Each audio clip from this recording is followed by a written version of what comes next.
Beijing's Jiaotong University has opened an educational program for Kenyan students on railway engineering. It was one of the products of a meeting between China and Kenya during the China-Africa Summit last year. Its aim is to try to revive and modernize that East African nation's railway networks. Our Tong Bo has more. These 25 Kenyan students are not tourists. They are here to study. Funded by China Road and Bridge Corporation, they are going to study railway engineering at Beijing Jiaotong University over the next 4 years. We hope that the program will set an example for China-Africa railway engineering education and serve for railway networks across Africa in the future.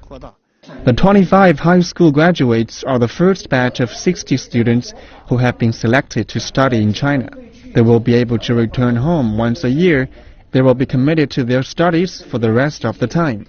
Well, China is known for the best. Education-wise, you're always the best. Transport, modernization, civilization, which our country needs.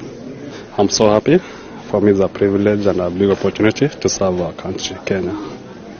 And actually, our country is depending on us to solve some issues on transport and communication. The students are in the Railway Talents Cultivation Program. It's an initiative to train railway engineers to maintain and operate a standard gauge railway in Kenya.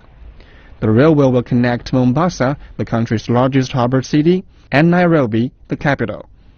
The Kenyan government has contracted the China Road and Bridge Corporation to finish the project by 2018. Chinese overseas enterprises are going through a transformation from contractors to developers, so integration and localization have become very important. Training local people, equipping them with the necessary knowledge for overseas projects is one way out. Now more than 90% of the project has been completed. It has also provided local residents with more than 30,000 jobs.